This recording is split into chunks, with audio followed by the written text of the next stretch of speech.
Yo, what's up, everybody? Welcome back to another Kind of Funny Gamescast for Monday, April 14th, 2025. I'm one of your show hosts, Snowbike Mike, and today I'm joined by a great panel of awesome guys over here. We got Paris Lilly coming in via Discord. Hi, Paris. How are you? Hey, what's up? How is everyone doing? Paris, I'm much better when I get to see your face. It's been quite some time since you and I got to hang out. Man, Mike always knows what to say. Always nice to spend some time and talk video games, especially a Bungie video game, which I know you love. Absolutely. You know, I'm a huge Bungie fan, so excited for the conversation today. Big reveal happened this Saturday, Blessing. Bungie finally showed off gameplay for Marathon, the big extraction shooter. That's going to be the topic of the show Saturday. Tell me what you were doing. I was playing Magic with the homies. I thought about doing a Twitch stream. I think Andy went live during. Was that correct? Mm-hmm. Yeah, Andy was doing it. I ended up doing my own Twitch stream the day after, reacting to the Bungie stuff, which we'll get into, was different than what I thought it was going to be. Okay. I thought it was going to be like almost like more of a showcase, like 30 minutes to an hour of like, here's everything. And they did their thing, right? Like, we'll talk about it. But it was just different in format. But yeah, I was playing Magic Commander.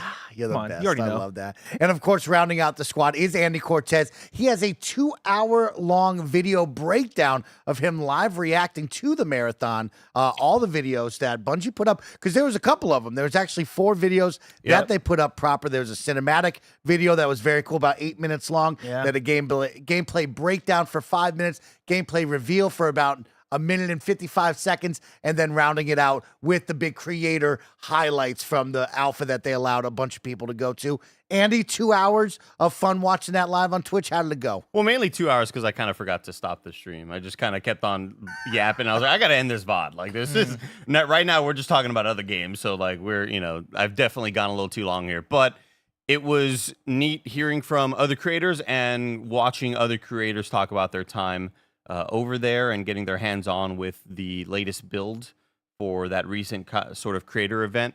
I'm just it's an interesting one, and I can't wait to kind of break it all down with y'all. It is an interesting one, and it's going to make for a great topic of discussion here on your Monday Gamescast. Of course, Paris has played Marathon a long time ago, which we'll talk about that. And Andy and Bless and myself have both, or all three of us, have watched the breakdown and reveal. So we're going to dive into it with you, the awesome audience on YouTube and on Twitch. If you want to get involved in the conversation, don't forget to super chat with your thoughts of the reveal, the gameplay, the game itself being an extraction shooter from Bungie, maybe the price tag, maybe the overall release date, whatever you want to talk about, send in those super chats. We'll get you involved in the conversation because, of course, this is the Kind of Funny Gamescast. Each and every weekday, we get together to talk about the biggest reviews, previews, and topics of discussion live on YouTube and on Twitch, and, of course, on podcast services around the globe. If you love what we do, consider supporting us with that Kind of Funny membership available on Patreon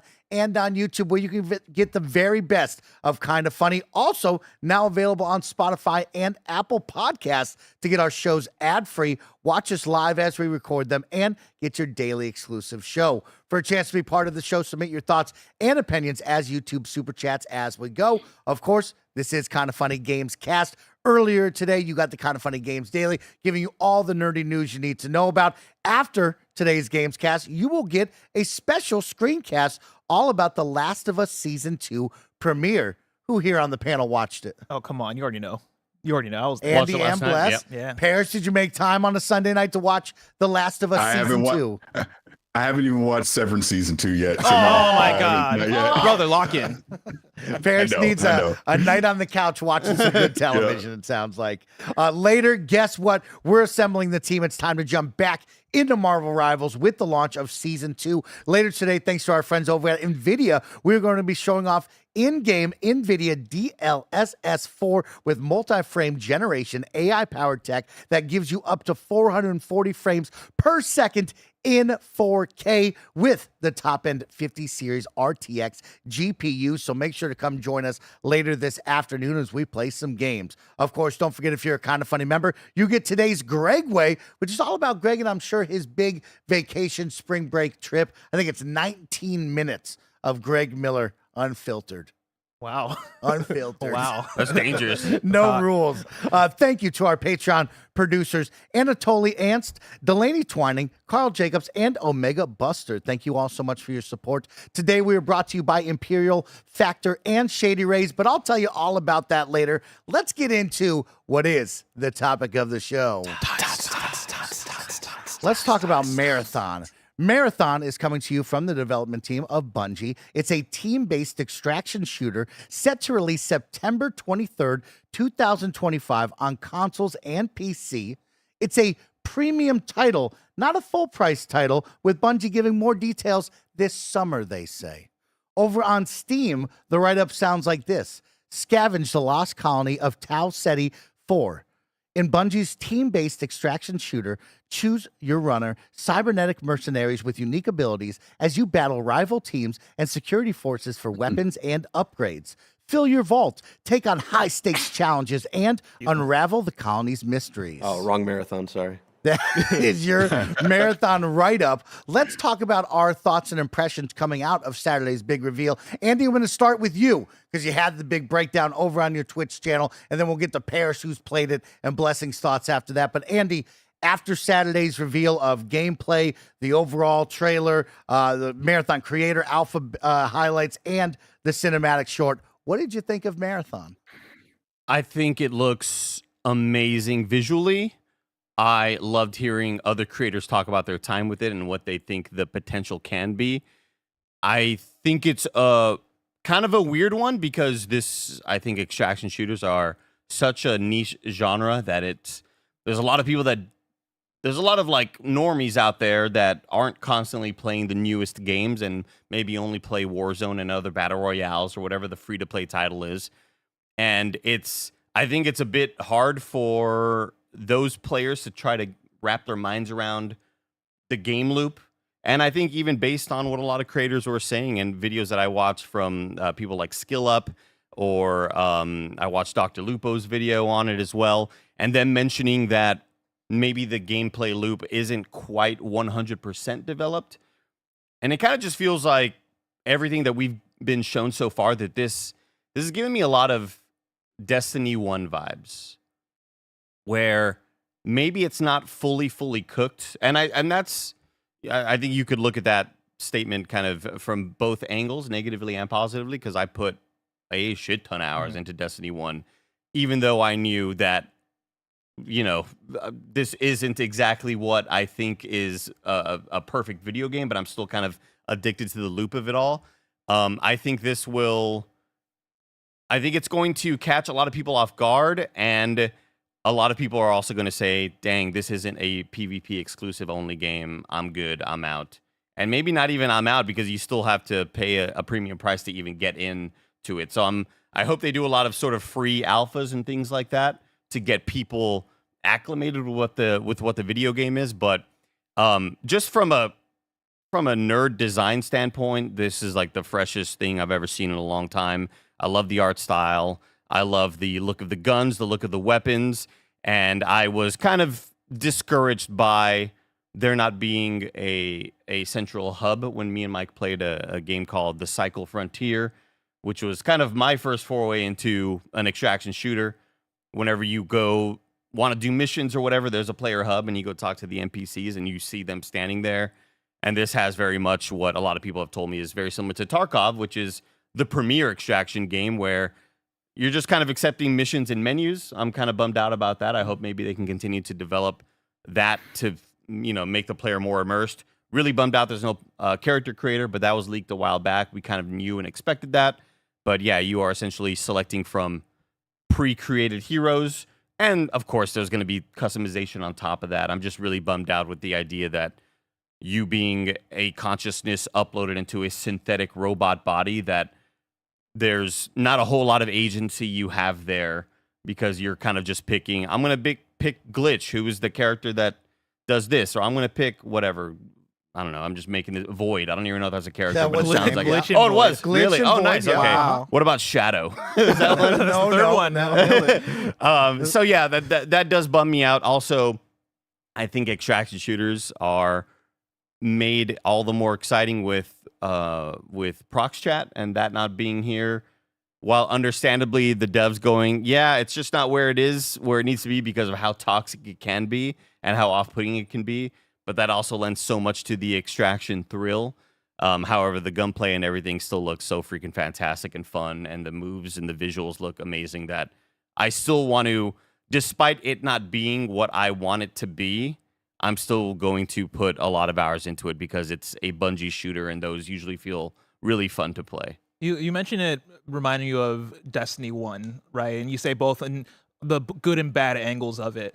I think my number one question coming out of this is for you, Andy, and for Paris too, right? Like, what are your guys' expectations for day one of this game? Because when you say Destiny, I think about the time that it took for Destiny to build and get people on the side of, oh, this is fucking awesome, right? Like, was it the Taken King or whatever it was? That was like the turning point of people going, oh no, this is now fantastic. We fuck with this thing. We love this thing.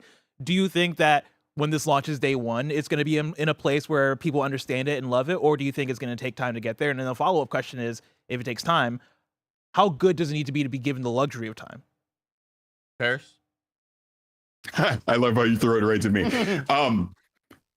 Let me rewind a little bit, and then I will answer that question, Blessing, because I do want to kind of have some takes on what Andy just talked about as well. So for full disclosure with me, I went to Bungie in the summer of 2023 to get hands-on with Marathon. And since that time, I've been a part of their creator program. So I have not played it since then. I did not play this alpha, but I've been able to sit in, for lack of a better term, some town halls with Bungie where they're talking to the creators. They're showing us some concepts, where they're headed with it. A lot of this stuff that wound up in the alpha, I got to see some weeks back.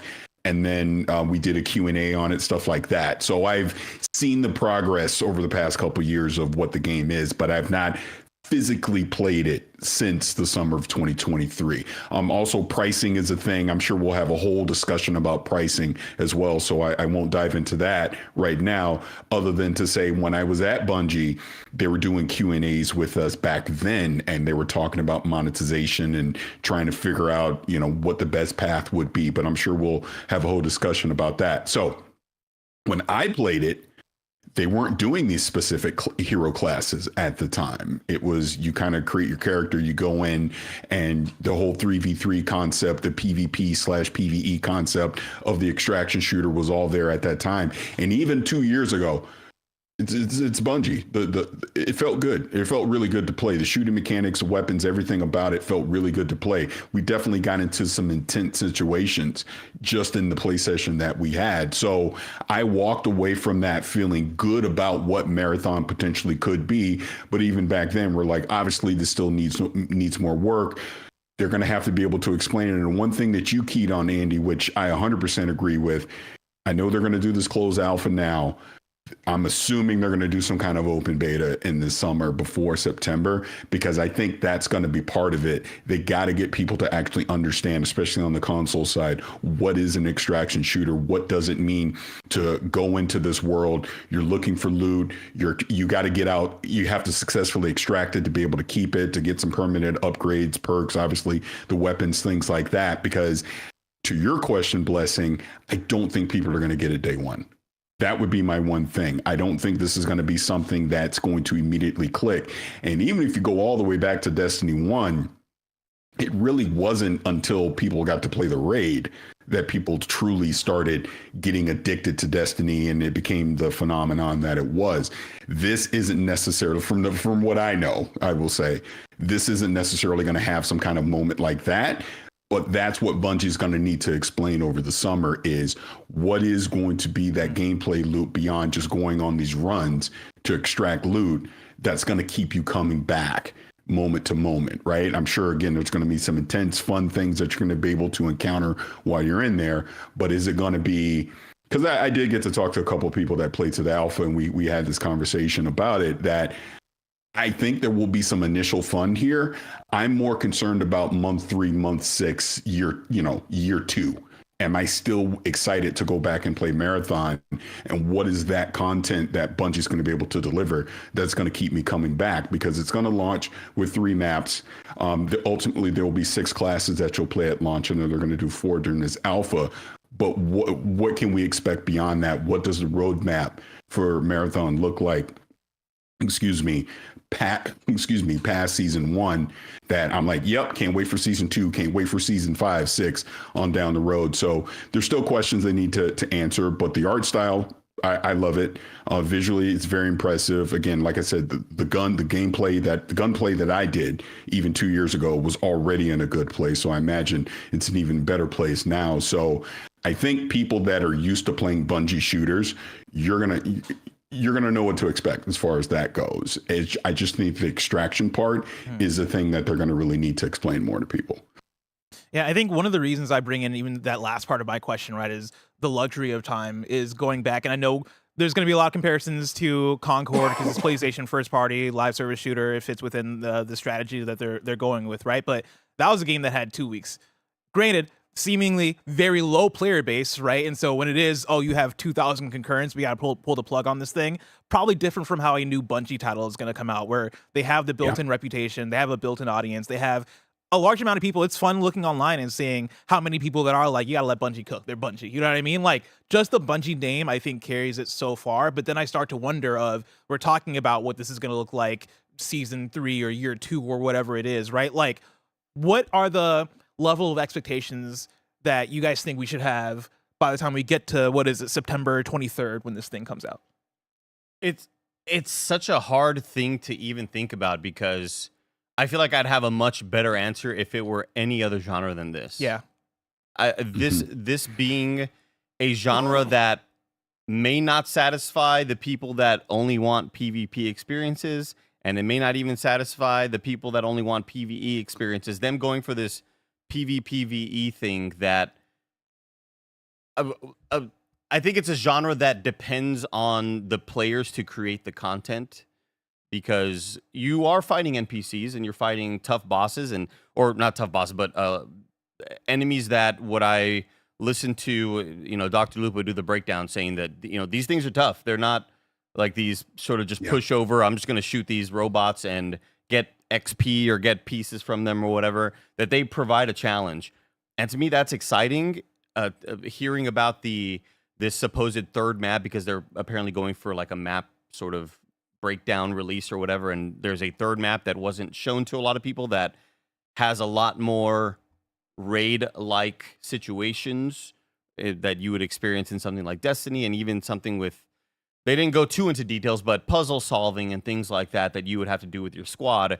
Now, are you doing it at the same time that maybe another team is trying to get the drop on you and you got to defend yourself? It feels like it could be too hardcore of a genre for the mass market.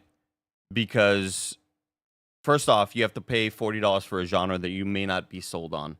Well, there's no confirmed price. No confirmed price. Yeah. Exactly. I think 40 was the rumor. Yeah, apparently, right? But from a while ago, you would have to pay into a genre that you may not necessarily be sold on. And then how quickly are you willing to stick around when you get your loot taken from you 4 runs in a row? It's like, fuck this, man. You're also having to hop in with a set squad. You can drop solo if you want, but there will be other trios, and Bungie is also mentioned in a lot of different interviews. It's meant to be a trios type game. You could go solo if you want to do a no-fill lobby, but the NPCs and the way a lot of the world is kind of built is meant to have for 2 3 other homies with you. It's such an interesting, and I got to assume really kind of scary place that they're in. Because I think for a lot of people like me, and even somebody like Paul Tassi, who is one of the biggest Destiny heads you've seen out there, and just followers of Bungie content out there, I feel pretty similarly, where I look at this and I look at that incredible 8-minute freaking Love, Death, and Robots cinematic. Holy shit, this is incredible. I want to exist in this world. I don't necessarily want it to be an extraction shooter. And I totally get that may not be for me. But who is it for other than the people that are already stoked about extraction shooters? I mean, do you think they're trying to invent that audience, right? Like a more mainstream, a more console focused. This is coming out everywhere. It's being published by Sony, right? Like this is, and it's also Bungie, where Bungie I kind of look at as almost like a different form of Riot in a way, where Riot right now, they're working on 2XKO. And I look at that as a fighting game and I'm like, it's Riot. They know how to make an entry into a genre that like they have no business being Right. in, and somehow like making it work and making it one of the best competitive things in the space. Bungie, time after time again, they have been able to enter genres that might be more niche or might not be as established and turn it into like this mainstream, like what they did with Destiny, right? Where they practically took a World of Warcraft like experience, brought it to console, kind of helped pioneer what the current generation of live service first person shooter can be. And now it's a thing that, you know, any gamer knows what Destiny is. So many gamers love Destiny, right? I would assume they're trying to do the same thing with Marathon as far as bringing extraction to way more people. And then the question becomes like, can they actually do that? Like, how much faith do we have in Bungie to actually be able to make that happen? Paris, do you think So people... I want to jump in on that. Yeah, go ahead. And go ahead and ask your question too. Well, I wanna was make just sure saying, do you think got that. people will constantly have the same sort of mindset that I've had, that it's hard for me to get away from? And I totally understand the criticisms of, look, man, they're making a game that isn't the game that you want. Either fucking play it or don't. And I get that. It's similar to, you know, me loving Hyper Light Drifter and going, oh, they're making a roguelite kind of like multiplayer thing. It's not a single player campaign. I'm still excited for it. I'm still excited for Marathon. I can't wait for whenever this alpha happens. But I also can't help but feel like the whole time, Paris, I'll be thinking, man, I kind of just wish this was another Destiny type thing with maybe, you know, on Dark Souls games, you can get invaded by other players. And it's like, maybe I wish that was the multiplayer angle as opposed to always kind of feeling that threat. But that is what an extraction shooter is by and large. So go ahead, Paris. Yeah, so to answer that, and I want to go back to stuff that you already mentioned as well. I think it's a thing of you don't know what you like or you don't like until you experience it. So I take into account that Bungie is saying they want this to be a more social experience. So to what you were talking about previously, this has been Destiny for 10 years, that balance, them constantly trying to figure out that balance of we want to appease the hardcore people, but we want to lower that barrier of entry so the casual player doesn't get their loot taken 4 times in a row and said, F this and I'm out of here. So they have to figure that out. So like you were already talking about that third map, maybe that is more in-gamey type of stuff, more raid level stuff that the hardcore can experience. And then maybe the other 2 maps is built around, you know, making it a more casual experience so people aren't getting frustrated with it.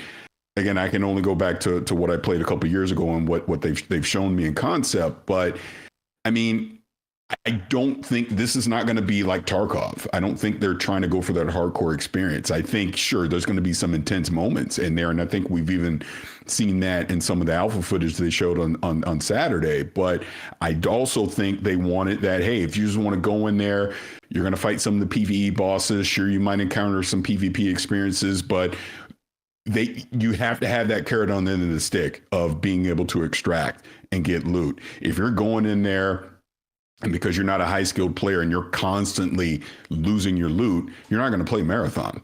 Bottom line. So this is again where I think they need to show this off through this alpha over the summer, talk about it, show examples of this, like, hey, here's some really hardcore experiences for the highly skilled players, but here's some other instances for people that are brand new to an extraction hero shooter. And, you know, here's how you can have fun and experience this game. And as you become more experienced and you level up, now maybe you can take a chance and go in some of these more high end things. So this is Destiny. They've been doing that since 2014, right? That's been the whole balance that they've always tried to figure out. And it seems like they're going to be doing it again with the Marathon.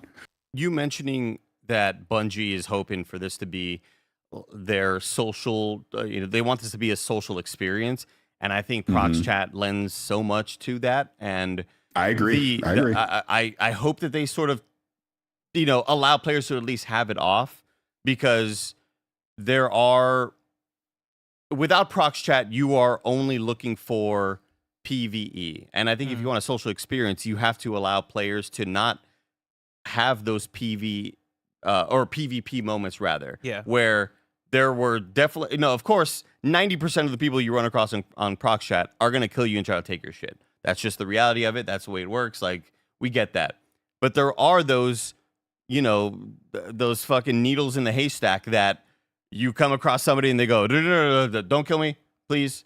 let's please take on this fucking dude. I'm trying to finish this mission. And I've had that experience in the cycle where I was just playing solo at times because I legitimately enjoyed the cycle Frontier, and that game's been shut down. I think it got shut down last year, but there were several moments where I would hop in and have that prox chat moment, not knowing whether to trust this person or this trio, and suddenly we are playing together, and then somebody else comes across us, and now we're teammates, and we're both fighting that other squad, and you take them out, and you're like, oh shit, that was sick. Hey, dude, I'm going to go extract. Good luck, bro. Hey, yeah, good luck to you, man. And maybe they come back and try to stab you in the back, or maybe they don't. But I think if you are going for a social experience, it isn't a fully social experience if you're only looking for players to have PvP type experiences. If you're just expecting everybody to bump into each other and try to kill each other, then that's not fully social. Just say we want players to always be killing each other, as opposed to we want players to experience a social moment, you know? So I'm with you 100%. I think it is a mistake to not have proximity chat. And I'll go back to just when I was at Bungie playing, we weren't using proximity chat because we're all in kind of, the same room. It was yelling across the room at people when you had these encounters, right? And the fun that we had, the trash talk that you would do in those moments. To your point, I just think it should be an option. If my squad wants to go in with proximity chat on, we have the option to turn it on or off. And the teams that don't want it on, they can turn it off and go from there. Or maybe by default it's off and you have to manually go in and turn it on. Maybe that's the option that you go with, so that teams that want to have that experience can have that experience, and the ones that don't. I think it should be a choice, not just by default no one gets proximity chat, because like you're already saying, that's probably been the number one comment that I've seen all weekend, is the fact that that's not there. Street Shadow writes in with a super chat and says, context on why no prox chat for now. Prox chat brings a lot of legal/harassment laws across the world. This gets amplified with a company the size of Bungie/Sony, and if the game is rated T for teen. Have that little warning on there. I mean, is it T for teen? I don't think there's a there's label on that. They're bleeding blue blood in there. Yeah, it's blue, so it's safer. That's true. I mean, maybe. Honestly, maybe. Less violent blood. Mike, I was going to throw to you because, again, going back to this weekend, we got the stream with the reveal, right? Yeah. But then out of that, they broke out on the Marathon YouTube channel 4 different videos. You got the Marathon gameplay reveal trailer that's about 2 minutes long. You got the Marathon gameplay overview trailer, which is about 5 minutes long, explaining the game. You got the Marathon Creator Alpha gameplay highlights, which features Dr. Lupo and some folks playing like a full match together. That was like cut between. And then you have the Marathon reveal cinematic short, which is almost like 9 minutes long, right? Yeah. Of like a cool cinematic thing that was happening. Mike, for you checking this stuff out, right, before this episode, how does this hit for you as somebody who's, I'll say, into Bungie, right? From the sense of, Bungie pioneered with Halo and all that stuff, but also somebody who seemingly hasn't been sold all the way yet on Marathon. And you're also planning a big. Can we talk about the Tarkov? Yeah, me and Nick, we're looking to get into Tarkov just because we're always in the search of something Get me fun. in there. You or Andy, somebody's got to be the third. And also you and I, again, we played the cycle, Mike. We also we did our little demo for Arc Raiders, which is another extraction shooter. We did Exoborn. We've kind of seen what a lot of these things have to offer. What do you think, Mike, were some of the strengths and weaknesses from this? Yeah, for me, over the weekend, I was not overly impressed with the rollout. I was expecting a little more E3-like showcase of maybe a narrating voice, maybe the team from Bungie kind of showcasing some of the points there. But I think at this moment in my life, I know what an extraction shooter is. I kind of know the P's and Q's of it, so I don't really need somebody telling me what's going to go on. So I liked the rollout of the creator highlights, having people like Dr. Lupo and others kind of share their thoughts and experiences on the game and how long they've been involved, similar to Paris over the years, seeing this grow. But the minute and 50 seconds gameplay reveal wasn't long enough for me. The 5-minute breakdown, I think, got a little bit more of like what I wanted. The 8-minute cinematic, as Andy brought up, was beautiful, stunning, very cool. A world that I definitely wanted to get lost in. And then knowing it was an extraction shooter, I was kind of more on the fence about it. Right now in my life, I'm not the biggest extraction shooter guy. I really love the dynamic that it plays with the PvE/PvP. I love the push and pull of, hey, am I about to engage with another team? Is this a bunch of NPC bots? How do we play this? Where's the high value loot that I got to go after? How do we make this run successful? I like the cycle of it all, but I do not love the end game of after 10 runs and getting a bunch of duct tape and cigarettes. I don't know where to really go with any of this, right? And so I think a big battle for me is how Bungie will handle that, of someone who is putting in those hours and still having a fun time that isn't just, I'm here to troll kids and just get into PvP battles all the time, which is what I mainly do. I'm also very excited for console players, right? I'm a kid who loves MMOs growing up. I loved World of Warcraft, and I was excited in that Xbox One era when we started to roll out more MMOs onto the console. And right now it feels like Bungie is bringing an extraction shooter landscape that hasn't really been seen on console for kids to finally check out and play. And maybe this is, as many people have wrote in with their super chats, the Fortnite moment for extraction shooters, right? We have Street Shadow writes in and says, others have said it before, Marathon could be the Fortnite for extraction. Tarkov is the PUBG. Fortnite pulled the casual audience into a niche genre at the time. I think open beta will be huge. And for me, that's where I think a big moment is getting these console players an opportunity to play a top tier extraction shooter that they kind of just see come and go on PC all the time. I mean, I could see that happening if the game stayed free to play. Yeah. But without free to play, with expectations where they're at, it sucks, but it's the reality. There are millions of people around the world with millions of parents around the world having an expectation that it's a tough economy. No, go play that free game you've been playing for the last 3 years. That's really the only thing you want to play anyway. Keep playing that free to play Fortnite game. I haven't spent $1 on you, as opposed to, for the exception of maybe buying you some V-Bucks for Christmas gifts or whatever. But trying to make this their Fortnite moment for the genre is a lot tougher if you're gonna be charging for it, and it sucks, but that's the reality. Well, do you think?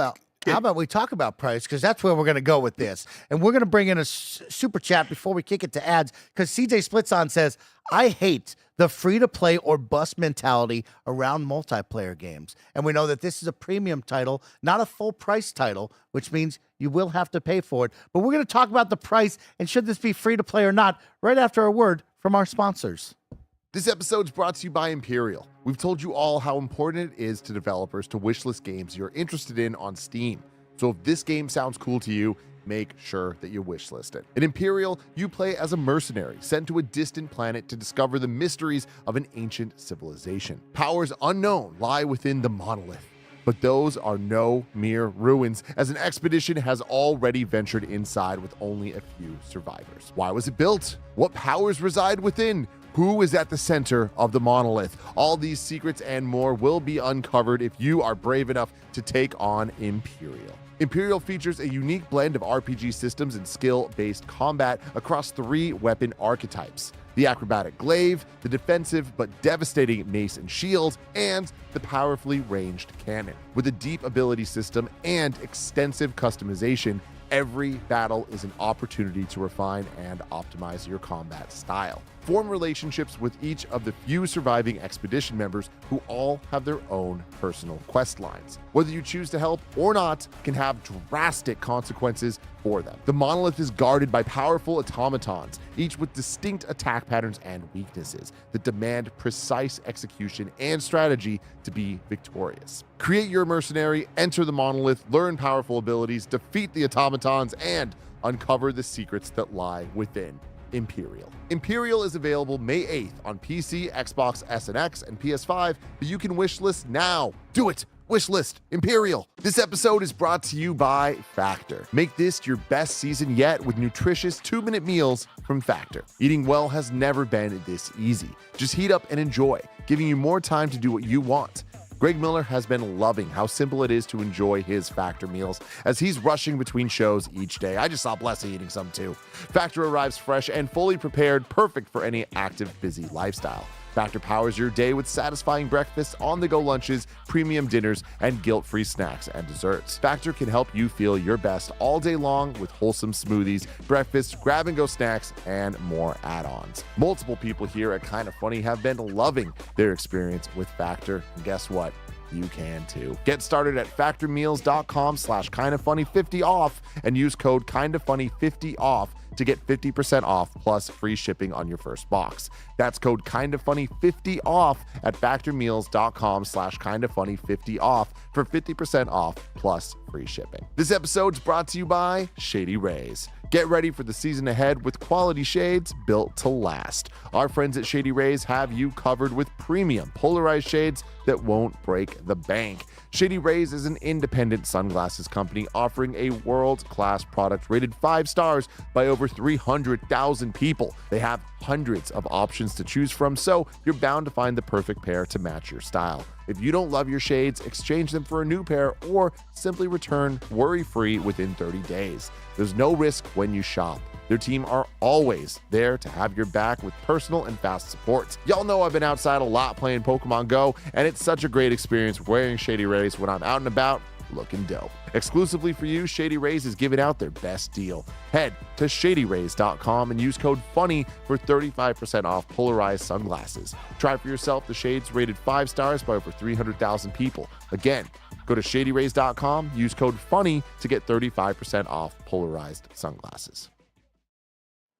Welcome back, everyone. Let's talk about price because, of course, I kicked it to the ad from a super chat with CJ Splits on who says, I hate the free-to-play or bust mentality around multiplayer. And, of course, we have now gotten the reveal. We've had the conversation that this will be a premium title, not a full-price title, and clearly not free-to-play. Bungie will give us more details by the summer, so you never know. It could go left. It could go right. Could be anywhere by the time September hits. But let's talk about free-to-play versus the price tag of a premium title. Maybe not a full-price title, Bless. But you guys, as we've had this conversation, everyone seems like they like the world. They love the look of this. The gunplay of Bungie is to be expected. Very high and dope, of course. But we're on the fence of extraction shooters. And even more on that, now we have to pay for this title. Blessing, let's start off with you. Where do we feel on the price?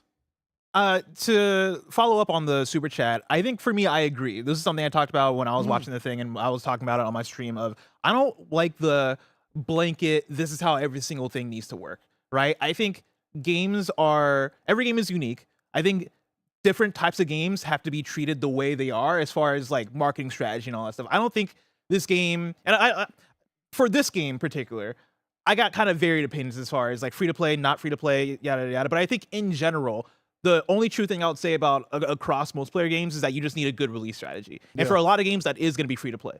I look at something like Concord and I'm like, this probably would have benefited way more from free to play as opposed to coming out and being a $40 premium game. I look at something like Marathon and I could see the argument for free to play. I think this is something that if you are trying to be the Fortnite, if you are trying to be the most approachable, most accessible, biggest extraction shooter ever, in terms of player base, reaching to all these different players, then yeah, you probably should be free to play. That said, I'm on a wait and see as far as, okay, how much is it? Is there a PlayStation Plus plan? Is there an Xbox Game Pass? Is there a release strategy around this that is going to justify or make sense for what it is? But I'm on the wait and see. I know Paris and Andy probably have deeper opinions on it. I'm of the same opinion. I think that again, if you want this to be a larger release, if you want this to be a larger title, and Bungie has, correct me if I'm wrong, Paris, like, is it 300 people working on this title? I'm not exactly sure, but it's a lot. I believe I heard that from, I'm blanking on the Maybe name of the content creator. Maybe it was Skill Up? I think I heard the same thing. And I also watched Skill Up's video over the weekend. And that's a lot of money. That's a lot of budget. This game is not cheap to make, obviously. And I think free to play is one thing to talk about, but then it's not only that Fortnite and Warzone and games like that succeed because of free to play. You're also discounting the additional costs of needing the Xbox whatever or the PlayStation whatever to even play those premium priced games online, because you would still need that to play the game online as well. And that's an additional cost that a lot of people probably aren't paying for when their kids are playing Fortnite all the time. When we talk about needing whatever version of Game Pass or whatever version of PS Plus is required to play a multiplayer game online. And I'm with Blessing where I feel like if anybody can do it, Bungie can, but don't get too cocky because this could quickly become a game that has a dwindling player base and it could quickly become a meme of, damn, dude, look at this high-priced game that's coming out and all of this massive budget. It's been in development for a long time. And look at the state at where it's at. And I hate to be doom and gloom about it because I'm stoked about this title, but it's just kind of where your brain goes when you are talking about these things all the damn time about struggling player bases and games that are only have 2,000 people playing or whatever. It's just where you naturally kind of go. Paris, where are you at with it? I think it's a mistake. I think it's a mistake to not have this free to play. I think what both of you are talking about is great in concept, but I think in practice, in this current gaming market, this current landscape, I agree with you. If anyone can do this, it would be Bungie, because they have the reputation, they have the pedigree to be able to pull this off. Obviously, I know people bring in Helldivers charging $40 and that worked. Obviously, Concord charging. And again, we're just using $40 as an example. We don't know the exact price and it failed. I always go back to my kids when it comes to this. What do you think they play? They play Fortnite, and my oldest daughter is absolutely obsessed with Marvel Rivals right now. Oh, free to play games. That makes sense. We already talked about this being an extraction shooter. This is something, especially for the console market, is going to be kind of a new concept. So the way I've wrapped my head around this is, okay, again, let's just say it's $40. Whatever the price is going to be, you're essentially paying for season one, the battle pass, whatever it is up front. Excuse me. But how many people are going to look at that and go, look, the Destiny people, the Bungie fans, we're in, we're buying it, we're playing it. We're not the audience that I'm talking about. I'm talking about the more casual audience that you're trying to attract to this game. Do they see $40 price point and go, well, I don't know, do I really want to try this? I'm not sure. Maybe I'll just stick to Fortnite. Maybe I'll just stick to Marvel Rivals or Apex or whatever the current multiplayer game is. I get not everything needs to be free to play, but this isn't Destiny where I can spend $40, $50 up front and I have all this PvE content to play. I don't have to worry about PvP. For all intents and purposes, this is a PvP game. So going all the way back to something you already talked about, Andy, what if I'm coming into this and I realize, man, I can never extract this. This is frustrating. I'm putting this down. I don't want to play it anymore. Now the player count goes down. Now these are people going to be less willing to want to go try it because they're hearing word of mouth. Maybe this isn't for me. Whereas if at least it was free to play, people would be more willing to at least try it. This is why I was saying before, and what you said, Andy, with them charging an upfront price, I'm telling you, whatever this beta is going to be, they got to nail it this summer. They need to nail it. You need to convince me that, man, I need more of this. I want to go play more of this. Here's my money. I'm all in. Because once you've spent the $40, you're more than willing to invest your time to make sure that it was worth the price of admission. Whereas at least we're free to play, I'm going to be more willing to want to just go try it. Whereas $40, you're going to convince me to go try it, is what I'm trying to say. So I personally think it's a mistake. Like I said, even back then, I was pretty sure I was even saying free to play probably made sense back then in 2023 when I was at the studio saying it. So obviously, whatever decision's been made, I mean, now it's up to Bungie to convince everyone that it is worth the $40 price point or whatever the price is going to be up front to want to go try out Marathon. Like I said, I will play it. Andy, you'll play it. I'm sure, Mike, you'll try it. Blessing, you'll try it. But we're not everyone, you know? And we're in a market where free to play multiplayer games dominates and they take up a lot of your time. And I know we've talked about this in the past. The biggest enemy of all these games is time. You only have so much time to play these games. So if I'm already invested in Fortnite or Marvel Rivals, what are you doing that's so good that's going to get me to stop playing that game to go play your game? Oh, and you want to charge me $40 to go try it too? they're going to have a lot of work to do. That's all I'm saying. We would just be in such a different place in the industry if these gigantic free-to-play games still required people to pay the monthly Xbox games with gold, whatever the PS fuck. Plus. Games with gold is such a long time ago, but PS Plus or whatever. If those free-to-play games still required that entry price, I think the mentality surrounding everything would be in a completely different thought space, and maybe these discussions don't even happen a whole lot anymore. But because they are free, like they are just free as shit. Yeah, those games, like I think it just, we are trained now, and the consumers are trained now to expect that from a multiplayer thing. And I think Paris brought up a great point. If I was paying a $40 price to experience this game that had a shit ton of also PvE content, that's one thing. Where maybe, yes, I love the thrill of the extraction, and maybe I get killed or whatever, but I got that cool gun to go take on that big ass boss that is the ultimate whatever.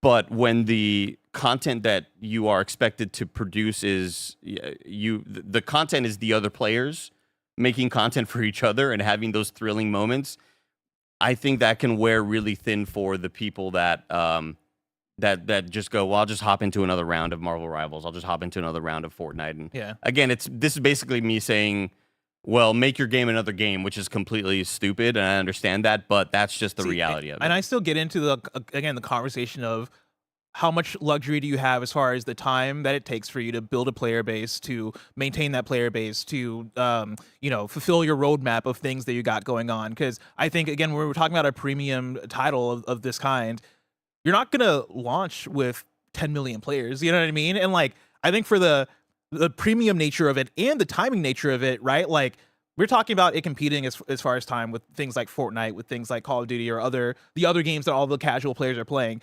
You're also coming out as a premium title on the same day as Borderlands 4, which I think does have a lot of crossover. Obviously, like at the core, different video games, but you're talking about two premium titles that are going to be very grindy, that are first person, that you're going to want to play with your friends, and you're going to want to commit a lot of time to. I think when you're coming out as a premium title on the same day as something like a Borderlands 4, I think you really there has to be a conversation between Bungie and Sony as far as, hey, this isn't going to sell gangbusters and like do crazy numbers at launch because of the space that we're launching in, right? Like, that is the fall. That is Borderlands. That is Call of Duty coming out probably a month or so later, right? Like, and one of those titles is a story-based game with bosses and NPCs, and you will be progressing and keeping your weapons. And obviously, it's a completely different genre, but I think you're right that there is a bit of crossover there. And like, a lot of people are going to go to the store and be like, all right, what is maybe not go to the store, but a lot of people are going to be picking a game to play and going, all right, what is the game I want to spend all my time with right now? And Borderlands does have the name recognition. Borderlands does have the already built-in audience, and I think a lot of it's not a circle of a Venn diagram, but I do think there is quite a bit of overlap in that Venn diagram. Barrett. Really quick, I just wanted to say, I put this in chat. I think the mentality would be even worse if we were still paying for online access on PlayStation and Xbox. Like, I can see the YouTube comments if we lived in that alternate universe where people are like, I'm already paying for online, now I gotta also pay for Marathon, whereas like all these other services are free. Like, I don't think there would be winning in either scenario, honestly. Just to comment on what you were saying earlier, Andy, on oh, well, I mean, I wasn't even talking about in comparison to Marathon. I'm just talking about conditioning the normie parent who knows nothing about gaming, who right now they are just conditioned to know my 12-year-old, 15-year-old, 16-year-old son, I haven't spent a dime on these video games for him in like the last 3 years, except for the V-Bucks or the whatever cosmetics that I'm buying him whenever he wants his superhero to look like whatever.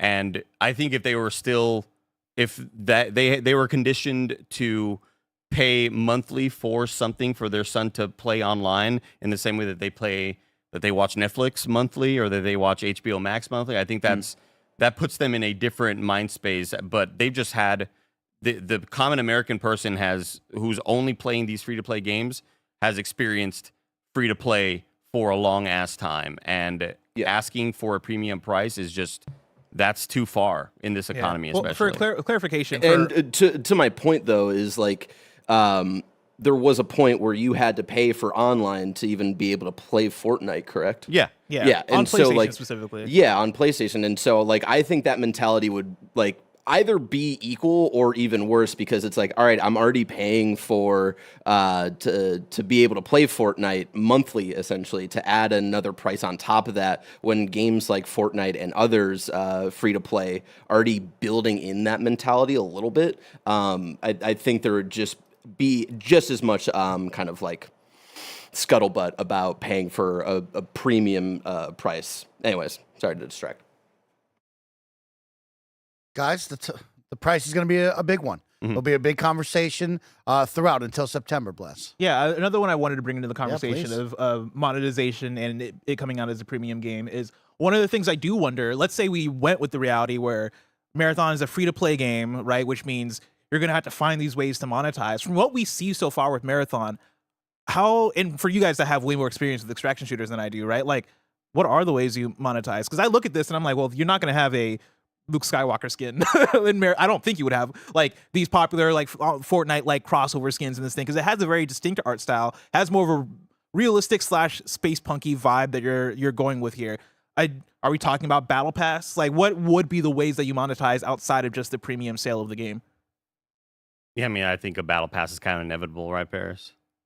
Yeah, they're going to have to do a battle pass, and there would just be cosmetics. Because again, going back to when we were talking with them at the studio, that was the number one thing.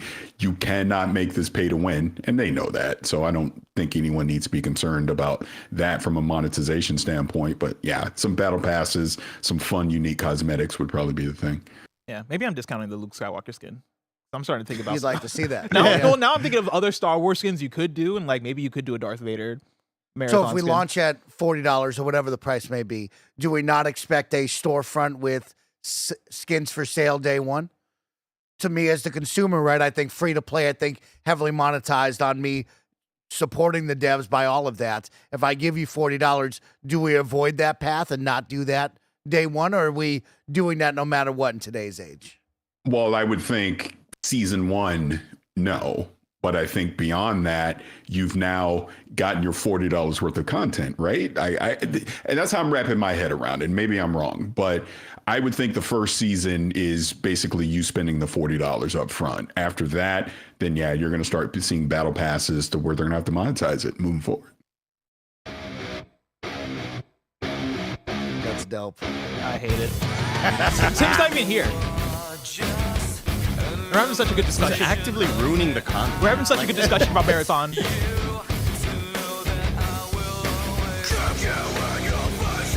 spent all on KMGD doing a bit. Okay, first off, every 10 minutes I did a bit, not all of it. That's all of it. That's very good. It's very common. It's an hour show. Listen, with great power comes great responsibility. When you gave me stars in the bank, you said, Greg, you've been screwed over too long. I know you'll make the content better with this case. I don't think I said that. I know that this is what Game Showdown needs. Of course, I'm wearing the most successful Game Showdown shirt of all time, everybody. Tim Geddes farewell tour. So many people have no idea what's going on. Right? As everybody knows here, I have stars in the bank, so I can get Tim's 3 stars. There, you happy? Now they know. Oh. I went to Chicago and I rocked the fucking town to the goddamn ground. You did. All You right, did. Mike. A lot of people who came to your meet and greet, bless them, Mike, they came to mine. They said, hey, how you doing? Thanks for that. Thanks for coming out. Thanks for supporting. I said, no problem. Blessing gave me the case because he knew I'd go support. I asked everybody to write hate mail for Tim. I was looking through organizing for my next attack on Tim. This one's to Tim from Noah. And Andy, it's for you. Oh. Tim, why do you hate Andy? You cancel all of his shows. You rig Game Showdown so he does not win. That's fucked up. You are a mean man, Mr. Geddes. I want you to lose. Noah Ohm. Well, thank you, Noah. Yeah. All right. Yeah. Actually, I do agree with that. I'm glad you did. Can we cash this thing in already? I'm glad you came in for that. Yeah. Please just cash it in. He's torturing me. Just cash it in. We got a long summer ahead. Bless. Cash Enjoy it in, please. Give me a long summer. Story's never over. It's been 4 months. It's been 4 months of this shit.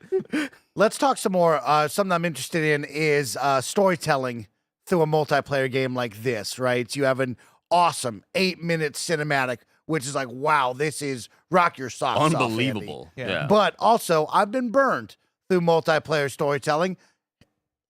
Paris, I look at you in Halo Infinite when I wanted just so much more and I didn't get enough. How do they? Well, Concord. Yeah. How do we nail this? How is this going to look? Will this just be data chips that I have to read in the middle of this? Will it be audio logs? What do you expect from this, Andy, with such a prestige team as Bungie?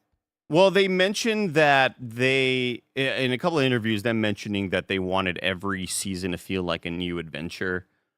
I don't know if that means. Well, first off, I think it's hard to do that when you don't have a hub world or people that you're talking to.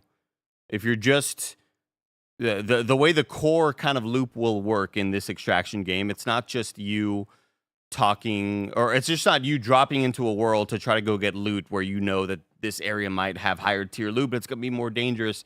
The way that it works is in the menus, you see your sort of different corporate bounties by different corporate in-game corporations. One of them is New Caloric. One of them is called, I don't know what the hell. So you accept these bounties and they might want 5 fucking data chips that you got to go get from whatever area, right? I think it's really hard to try to do story content without NPCs to look at, without cutscenes and things like that. And maybe there will be cutscenes. Maybe there will be sort of, in-game cinematics or even animatics if it's just like a 2D thing showing you dialogue with a person talking or whatever. But I think it's going to be a hard task. And again, that's why I'm kind of, everything that they've shown us so far reminds me so much of Destiny 1, where they want to include all these things, but you have to go online and read the grimoire, whatever the fuck. Like you have to, it's not accessible in the game. What were they called in Destiny 1 early on? The lore Engrams? No. Oh, the grimoire? Was it called the grimoire? Okay, I was blanking on grimoire. it. Yeah. Mhm. It just gives me a lot of like, we hope to, like, all the goals that you've heard right now, we hope to get there someday. That's kind of like what I was getting from a lot of their discussions where, yeah, we want, stories and adventures and, there will be a persistent story, just even nods to the old Marathon game, which I know nothing about the lore, but I've heard it's fantastic. I just don't know how you really achieve that without, any sort of cutscenes or a hub world to walk around and talk to that one NPC who goes on a little monologue about whatever. Like it seems like it's going to be a gargantuan task to try to make that stuff satisfying for the user. Guys, as we start to ramp down the show and prepare for our final super chats, any final thoughts walking away from Marathon and the big reveal? Yeah, I mean, for me, I'll say real quick, right? For me, watching the content over the weekend, right? Like, I'm basically going to echo Andy's thoughts at the very top. I was pulled in by the visuals of it. I was pulled in by the moment-to-moment gameplay of it. I think the gunplay looks fun. It looks like a Bungie game, but the aesthetic of it, I think, is really enticing and looks really cool. And it's a game that, we're talking about the Borderlands 4/Marathon release date. One of the things I was talking about yesterday during my stream was the fact that, like, you look across this office and there are so many people that are going to have to make a choice. Granted, there are people that probably fall on the side already, right? Greg's going to play Borderlands 4, most likely, right? Barrett probably going to play Borderlands 4, right? Kevin, Joey, probably. Oh, yeah, Barrett doesn't know, actually. Blessing, we gave up on 3 like halfway through the game. Yeah, but that's like, 120 hours. You know what I mean? We played a lot of that game. I don't know if it was that long. This is a fucking long-ass game for no reason. But, like, you then keep going through the office, right? And I can see Nick getting into Marathon. I think us 3 are probably going to have to make a decision as far as, all right, Monday we're playing Marathon, Tuesday we're playing Borderlands, and there's a lot of love to be spread around as far as the amount of, I think, people that are going to be playing either or. But I bring that up to say that, like, at the very least, for me personally, I'm looking at it as, I think I'm more likely to pick up Marathon, right? It's a game that is enticing. It's a game that looks interesting. It's a game I want to know more about, and it's a game that I think is wanting to do something fresh, and it's new frontier for Bungie. And so I'm in. My biggest question is, how are those betas going to hit? Like, is that going to be, are those betas going to come out and convince people on what this gameplay loop is, and convince them on, oh, I got to shout out the price at launch, and oh, I'm here for the gameplay loop long term? Those are my biggest questions, but after seeing the stuff from this weekend, I'm into it. I like what I see. Okay. I'm super stoked, and I think that if they can convince the general audience, the more sort of normie audience and casual people who are hopping into these free betas, that getting expensive loot and having that, should I bring it into the next run? Having that sort of tug of war, can they convince people that that's enticing enough to have them kind of continuing these runs? That's the biggest challenge. But I'm still in. I've been a negative Nancy this whole time. I'm still going to play the shit out of this. I'm very excited about the gunplay, about the upgrade systems that I've heard a lot of content creators talk about. And the world looks so freaking cool, and I'm stoked to see what the other maps look like. What about you, Paris? Yeah, I mean, I'll echo everything both of you said, that I'm excited to play Marathon. I want to play Marathon. I will be there day one. My concern, as we've already talked about, is the pricing. Bungie's going to need to convince people to want to spend that up front. But even more so, it is, and if there's any company that's going to be able to do this, because they've been used to doing this for 10 years with Destiny, is the ongoing content. That's going to be the biggest challenge that I see for Marathon. Is I fully expect a fantastic season 1 coming from them. It's going to be after that. What are you giving me for season 2? Are you going to be able to keep up that cadence? Like Mike, you had alluded to Halo Infinite at one point. That was the downfall of Halo Infinite. They couldn't keep up with the demand for content and new modes and features and things like that. We know Bungie's going to listen to the community. So as they get feedback, they'll pivot as needed on things that the community is excited about, things that the community isn't happy about. But that's going to be the key to everything. The gunplay is going to be great. It's a Bungie game. It's going to be fun as hell to play from a PvP standpoint. It's going to be intense.